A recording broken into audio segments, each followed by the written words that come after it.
अखंड भारत सेवा दल द्वारा सोमवार को लखनऊ प्रेस क्लब में एक प्रेस वार्ता का आयोजन किया गया। इस दौरान संगठन के राष्ट्रीय अध्यक्ष मृत्युंजय पाठक प्रबल ने राष्ट्रीय हित, सामाजिक समरसता और भारतीय संस्कृति के संरक्षण से जुड़े विभिन्न मुद्दों पर संगठन का पक्ष विस्तार से रखा। मृत्युंजय पाठक प्रबल ने कहा, भारत के समग्र विकास, सामाजिक समस्याओं के समाधान और देश की सांस्कृतिक अस्मिता की रक्षा के लिए केंद्र और राज्य सरकार को कई महत्वपूर्ण विषयों पर गंभीरता से विचार करने की आवश्यकता है। उन्होंने कहा, संगठन राष्ट्रहित से जुड़े मुद्दों को लेकर लगातार जन जागरण अभियान चला रहा है और सरकार तक आमजन की भावनाओं को पहुंचाने का कार्य कर रहा है। इस प्रेस वार्ता में संगठन के अन्य पदाधिकारी और कार्यकर्ता भी उपस्थित रहे। नहीं बेटा बहन आज ये जो अखंड भारत सेवा दल प्रेस वार्ता किया जा रहा है, क्या कुछ खास मुद्दा लेकर के आज आप प्रेस कॉन्फ्रेंस?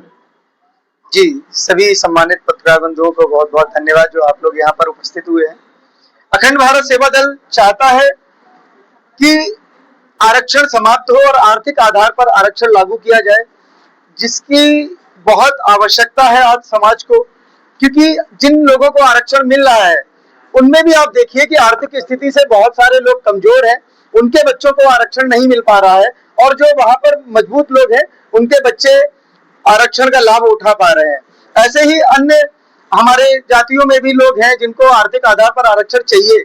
जो लोग कमजोर हैं, देखिए आरक्षण इसीलिए दिया जाता है कि वो अपनी आर्थिक स्थिति को मजबूत करके अपना परिवार को आगे बढ़ाए और अपने परिवार के जीवन यापन को एक अच्छा और बेहतर बना पाए।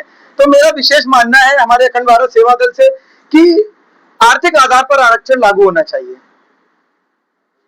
आरक्षण के लिए जो है इस समय तमाम लोग जो है आवाज उठा रहे हैं, लेकिन आरक्षण खत्म होने से क्या फायदा मिलने वाला है? अगर आरक्षण खत्म हो रहा है तो क्या फायदा मिलेगा? उसमें तो जो एससी ओबीसी के लोग हैं उनके बच्चों को विशेष फायदा मिल रहा है, तो उनका नुकसान नहीं होगा? नहीं, बिल्कुल जैसा आप कह रहे हैं कि एससी और ओबीसी वालों को आरक्षण का फायदा मिल रहा है, मैं वही बहुत देर से कह रहा हूं आपसे कि जो आप बता रहे हैं उनके उन लोगों को फायदा मिल रहा है जो आर्थिक स्थिति से पहले ही मजबूत हैं। उनके बच्चे बड़ी बड़ी कोचिंग संस्थाओं में कोचिंग ले रहे हैं। कोचिंग लेने के बाद वो बच्चे एग्जाम में बैठ रहे हैं और उसके बाद वो अटेम्प्ट करके भले ही नंबर कमा रहे हैं, उसका फायदा वो उठा पा रहे हैं। लेकिन उन्हीं जातियों में भैया आर्थिक स्थिति से कमजोर लोग भी हैं, उनके बच्चे वहां तक पहुंच ही नहीं पा रहे हैं कि वो कोचिंग कर सके, वो किसी भी एग्जाम का फॉर्म भर सके। अगर आपको आरक्षण लाना है तो आप आरक्षण लाइए, जो आर्थिक स्थिति से कमजोर है उनके बच्चों को कोचिंग संस्थाओं में आप निःशुल्क एडमिशन दिलवाइए, आप उनकी कॉपी किताबों का व्यवस्था करवाइए, आप उनको पढ़ने के लिए अच्छी सुविधा दीजिए, आप उनके घर में बिजली पानी की व्यवस्था कराइए। आपको आरक्षण देना है, आप आर्थिक आधार पर उन लोगों को आरक्षण दीजिए जिनको इसकी आवश्यकता है। जो लोग मर्सिडीज से कोचिंग सेंटर जा रहे हैं, कोचिंग संस्थान में पढ़ रहे हैं, उनको आरक्षण की आवश्यकता नहीं है।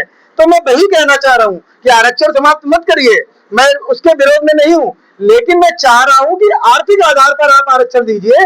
जो लोग कमजोर हैं, जिनके बच्चे पढ़ नहीं पा रहे हैं, जिनके पास कॉपी किताबों की व्यवस्था नहीं हो पा रही है, आप उनको कॉपी किताबों की व्यवस्था कराइए, आप उनको उनके घर पे बिजली पानी की व्यवस्था कराइए, जहां पर बच्चे आराम से पढ़ सके, उनको व्यवस्था होनी चाहिए। आरक्षण के विरोध में नहीं हूं मैं, लेकिन जो अभी सामाजिक आरक्षण चल रहा मैं उसके विरोध में हूं। आर्थिक आधार पर आप आरक्षण लागू करिए। जितने भी निम्न स्तर के लोग हैं जो बच्चे पढ़ नहीं पा रहे हैं, उन सबको आप आरक्षण दीजिए। हमारा संगठन यही प्रयास कर रहा है। सर, जिस तरीके से कल देखा गया प्रेस कॉन्फ्रेंस के दौरान पप्पू यादव पर हमला हुआ, संसद भवन में भगवा कलर पहन करके साधु संतों का अपमान किए थे, ऐसा आरोप है। कल उनके ऊपर हमला हुआ, क्या कुछ कहना चाहेंगे? बिल्कुल कहना चाहेंगे, और ये उनको नहीं करना चाहिए था, क्योंकि जो भी हुआ है उसको सरकार देख रही है, चाहे चंदा चोरी हो या जो भी है वहां पर हुआ हो कार्यक्रम, उसके लिए सरकार प्रतिबद्ध है। सरकार अरेस्टिंग भी कर रही है, जांच भी चल रही है, और चंदा किसी संत ने नहीं चुराया था। अगर चंदा किसी ने चुराया था वो अन्य व्यक्ति थे, वो संत नहीं थे। और आप संतों का अपमान कर रहे हैं, आप सनातन का अपमान कर रहे हैं। मैं चाहता हूं कि पप्पू यादव पर एफआईआर हो।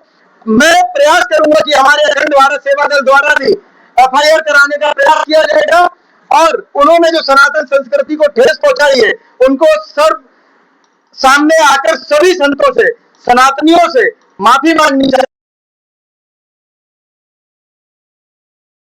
संतों का अपमान नहीं करना चाहिए था, और इन लोगों का तो नियम ही यही रहा है कि कैसे हम संतों का अपमान कर दें, कैसे हम सनातन का अपमान कर दें। देखिए इनकी नीति क्या रही है, इनकी नीति रही है, यही लोग कहते थे कि राम काल्पनिक है। और मैं चाहता हूं कि हिंदू राष्ट्र की स्थापना हो, क्योंकि जिन लोगों को राम काल्पनिक लगते हैं उनको इस हिंदुत्व की छत्र छाया में आना चाहिए और उनको समझना चाहिए। जो कह रहे थे कि राम काल्पनिक है, आज राम मंदिर के बाहर चंदा चोरी का इल्जाम लगा रहे हैं। अरे भैया, तो आपको हक नहीं है ये सब करने का?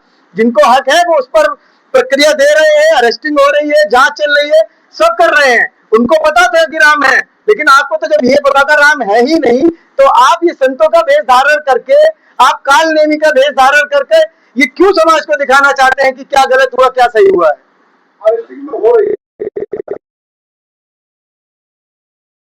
चोरी होती है, पुलिस 24 घंटे में बरामद कर लेती है।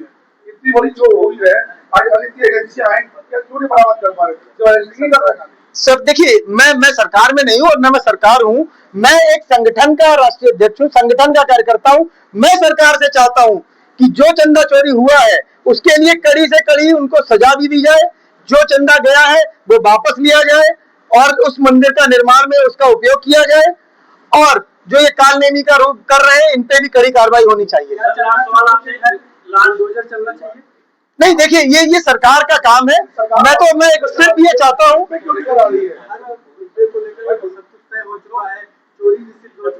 अभी तक बुलडोजर क्यों नहीं चला? देखिए बुलडोजर चलाना सरकार का काम है, हमारा काम है सरकार से मांग रखना, निवेदन करना। यदि किसी ने गलत किया है तो उस कानून के तहत जो कठिन से कठोर और कठोर से कठोर सजा होनी चाहिए वो उन लोगों को मिलनी चाहिए। सवाल आपसे हमारा ये है कि जिस तरीके से आरक्षण को लेकर के आप आवाज उठा रहे हैं, यूजीसी कानून के बारे में क्या कुछ कहना चाहिए? यूजीसी का आप समर्थन कर रहे हैं कि यूजीसी खत्म होना चाहिए? नहीं, बिल्कुल यूजीसी खत्म होना चाहिए। बहुत जल्दी हम लोग कानपुर में यूजीसी के विरोध में एक आंदोलन करने जा रहे हैं, आप सबको निमंत्रण देंगे, आप लोग भी आइए।